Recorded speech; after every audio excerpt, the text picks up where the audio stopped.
Ferdinand Marcos. Ano ba dapat ang gunitain ng mga Pilipino, lalo na ng mga kabataan? Para pag-usapan yan, kasama ko ngayon ang isang pinag-uusapan na pare at educator, law school dean at university executive, si Father Rannie Aquino. Magandang araw sa inyo, Father Rannie. Magandang araw, Howie. Okay, Father, straight to the point, no? May nag-trigger ng sangkatutak na reaksyon ang isang tweet ninyo noong September 11, birthday ni dating Pangulong Ferdinand Marcos. If I may quote, "The present generation that is loud in its condemnation of Marcos never experienced Marcos. So that rant is directed at their construct of Marcos. Shouldn't they be studying Derrida and Lyotard more?"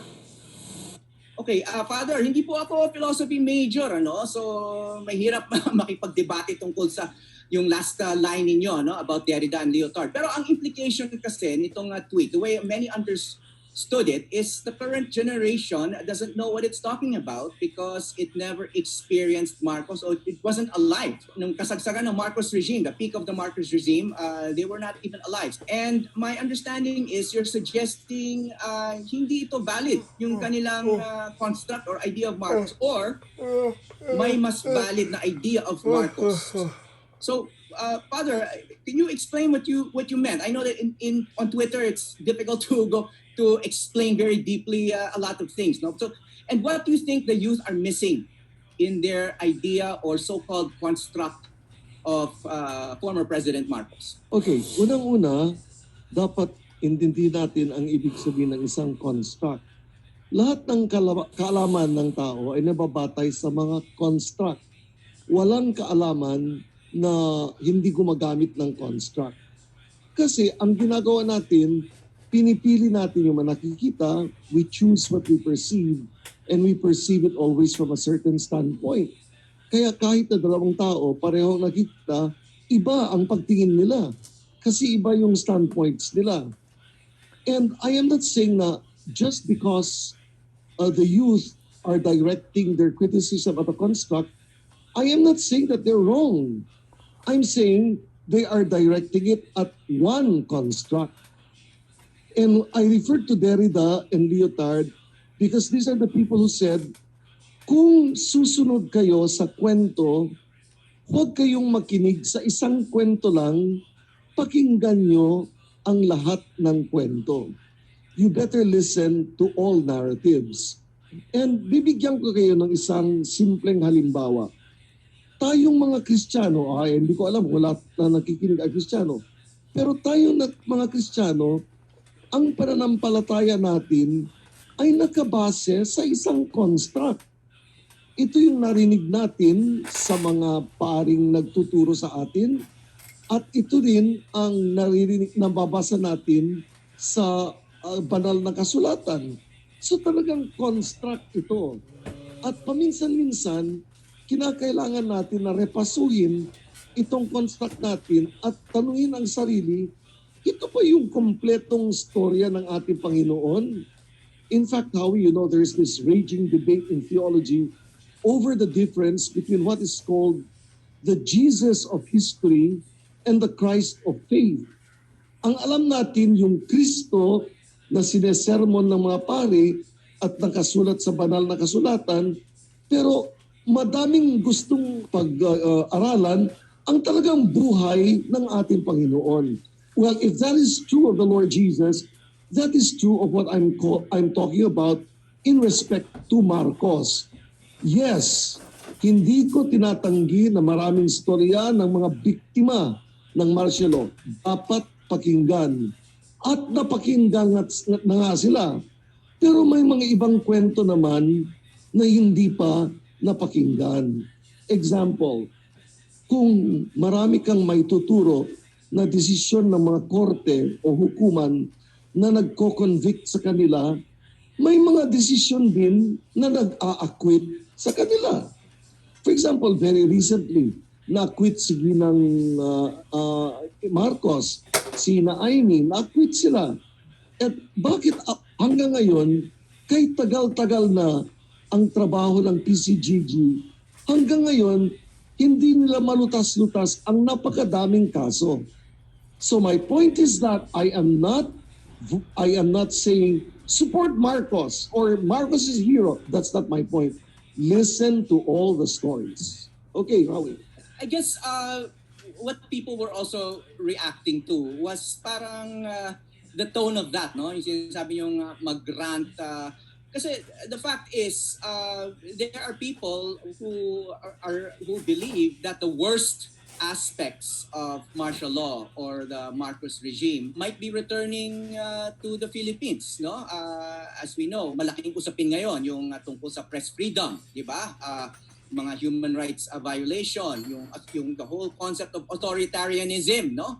Dati kinokondemn yan ng maraming Pilipino. Ngayon, it seems like there's a lot of Filipinos who seem to be welcoming certain aspects of authoritarianism, no? So, in a way, itong mga kabataan na to, when the anniversaries come around, I guess that is one way of pushing back against what they think is a threat. That's why pag nagpo-push back naman kayo sa kanila para may interpretation na you are defending Marcos, you are defending the record, and you are also welcoming the return of some of the less savory parts of the Marcos dictatorship. Yan ba yan yung mga connection na talagang walang suporta sa logic ba? Na porque sinasabi mo, may mga kwento tungkol kay Marcos, may mga narratives tungkol kay Marcos na hindi natin pinagbibigyan ng pansin. Bakit ibig sabihin nun, ikaw na ay taga-suporta ng pagdeklara na naman ng martial law? Now, let me tell you this, Howie, na kung talagang masama ang karanasan natin sa martial law at talagang yan ang nanggagalingan ng napakadaming masamang pangyayari, bakit na inilagay ng Constitutional Commission na binuo ni Rannie Aquino ang martial law provisions sa 1987 Constitution? Isang sagot yan.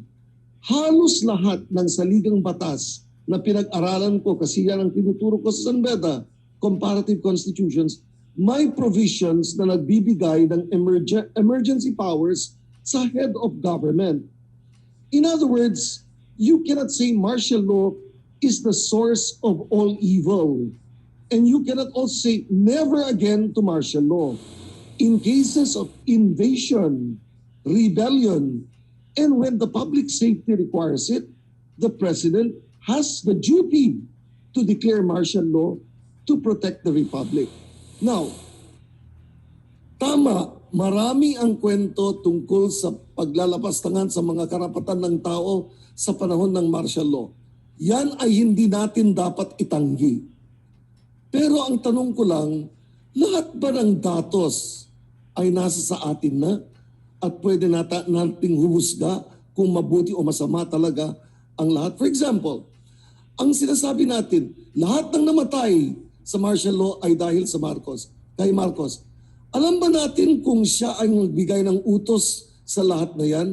I am asking questions. I am not taking a position in regard to whether the whole regime was good or bad. There are so many bad things that happened then, I'm willing to admit, but I'm also saying makinig tayo sa ibang kwento na ngayon hindi natin napapakinggan.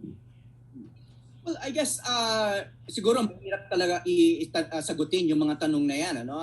Kung talagang may direct order si dating Pangulong Marcos para patayin yung naging human rights victims nung panahon ng martial law, no? Pero I guess ang sinasabi ng iba is that he empowered the people who or the institutions that committed a lot of these human rights abuses, no? Yan ang naging isang consequence ng martial law, no? So it's not a kind of an abstract thing for people who have either experienced this or studied it. Yan siguro ang ikinatatakot ng... Excuse me, Howie. That's all right. I am not debating that point that in certain circumstances, command responsibility can be attributed to him. So I'm not debating that point.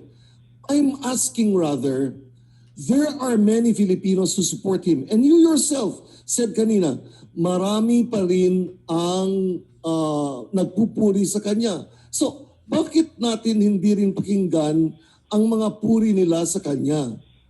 My fear is that kung may isang tao man na nagsasabi na alam nyo, yung panahon ni Marcos, maraming mabubuting nangyari, kaagad na pupunayan, na iinsulto sa social media at ang resulta niyan, hindi napapakinggan ang kwento nila. Ang sinasabi ko, dapat din mapakinggan sila. That's my point. Okay, so I guess ano bang judgment ninyo about kayo? You're an educator, no? What do you want your students at the universities that you have been involved with to remember about martial law and Howie, what do you want? the last thing a professor should do is to tell his students what to remember. That is something that they should do themselves.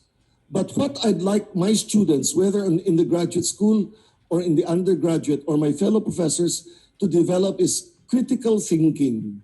Critical thinking, not merely to repeat the dominant narrative, but to ask themselves, do we have all the data in? And if we have all the data, what conclusions can we draw from this? So I'd like them to ask that critical question, not merely to content themselves with the noise and the stories that are dominant at the moment, but also to ask themselves, have we obtained all the data that we need and are we ready to evaluate? As I told John Neri, I gave one example. For a long time, we believed that the Plaza Miranda bombing was due to Marcos, that he ordered the bombing of the Liberal Party rally at Plaza Miranda. That was the belief for decades until a few years ago, NPA said, kami ang gumawa nun.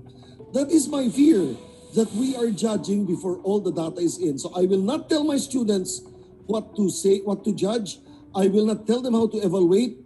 That's what every intelligent person should do on his own, provided the data are complete. Yes. Okay. You say that educators should not be telling students what to remember, no? But I thought that's what history courses and subjects are all about. You're presenting to students certain facts, certain ways of interpreting facts. But setting aside kung ano yung role ng educators, no? May sinabi naman kayo dun sa inyong tweet and other posts online about a grand narrative, no? You're questioning the grand narrative, or you're questioning the students who are focusing on the grand narrative at the expense of the petit narrative, or yung, I guess what you mean by that is yung namamarginalize na narrative. What did you mean by a grand narrative? Ano ba yung grand narrative na sinasabi ninyo? The present grand narrative is the narrative that has been peddled and that is echoed by the students. So we heard the grand narrative on the anniversary of martial law, that it was evil, that it resulted in so many deaths, that it was a whole violation of human rights, that it was a travesty of justice, that it rode roughshod over the rule of law, that it was the death of democracy, that Marcos was evil, that he plotted evil, that he enriched himself. Those are the elements of the grand narrative. The petit narratives are the narratives of people who continue to admire him, the narratives of people like Juan Ponce Enrile, who wrote his own book, a very scholarly book on that, and a book written by Prospero Olivas, and others. So my question is, are we as willing to listen to them, or have we marginalized those as unworthy of being read? Well, is it simply a matter of listening to other voices? Paano kung other voices are, hypothetically, they're lying? Should we be telling the youth to be listening to others who have been known to lie? For example, that is exactly my fear. He claims that the ambush on him was a falsehood, no? So he admitted that one of the bases of martial law was falsehood. So why should we be listening? That is exactly my fear, that those who subscribe to the grand narratives are canonized as the truthful, and those who espouse petit narratives are outcast as liars. That's exactly my fear. And that's what creates grand narratives. When you say, I won't listen to you because you're a liar, that is what marginalizes narratives. So these narratives to you should be treated as equally valid. I mean, regardless of the facts. I didn't say that. I just said that all narratives must be listened to and then we judge. The rule in evidence is credible testimony must both be credible in itself and must come from a credible source. So we have ways of determining credibility. Okay, and then once academics and researchers have decided that maybe one particular narrative is more truthful than another. Let's just say the petit narrative is more truthful than the grand narrative. Therefore, then the petit narrative should become the grand narrative. Ganun ba yun? No. Then what will happen is, well, for now, we have had the story corrected, but let's go on looking for more things. Another example. When I was in grade 4, we were taught that the Philippines was connected by land bridges to the rest of Asia. Later on, this was discounted by geologists and by historians. So I'm saying knowledge is in a process of constant revision. Now, we should not take that to mean historical revisionism. Let me make this clear. Historical revisionism is that kind of history, or is that kind of falsification of history that changes the facts. No one is changing facts here. What I'm campaigning for is get all the facts and then come up with an evaluation that is a humble evaluation that says, for now, this is the best that we can say, but we are open to changing it. So basically, are you saying that there are no facts now that we can accept? I mean, may nabanggit kayo kanina, no, na there's the grand narrative consists of the following, etc. But you know, there are historians and economists and even philosophers like yourself. Many of them actually agree on certain things, no? Like you yourself said, there were many victims of human rights abuses. There was, I don't know if you agree, but you know, there have been books written about ill-gotten wealth. There have been books written about corruption during those times. The economic crisis from 1983 to 1986 was established. There's no debate that there are facts. But the point is, we organize facts. And sometimes, in coming up with stories, in fact, all the time, in coming up with stories, there are facts you count as relevant. There are facts you do not count as relevant. So what's the choice based on? That's my point. That's another misunderstanding. No philosopher who espouses deconstruction is denying facts. He's only saying that we build narratives out of facts that we choose. Some we choose, others we set aside. Yeah, I guess, you know, kasi ang daming ang facts, no? I mean, you know, we've heard narratives that say that, you know, Marcos was successful in certain aspects of his rule. Ang dami niyang pinagawang structures, ang dami niyang pinagawang highways and bridges, etc. So I guess yung tinatawag na judgment of history, I don't know if you think history should make a judgment, pero tinitimbang yan eh, di ba? Right now, I don't think anyone in the world, except maybe for certain extremists or fringe elements, would want a Hitler type of figure to come back.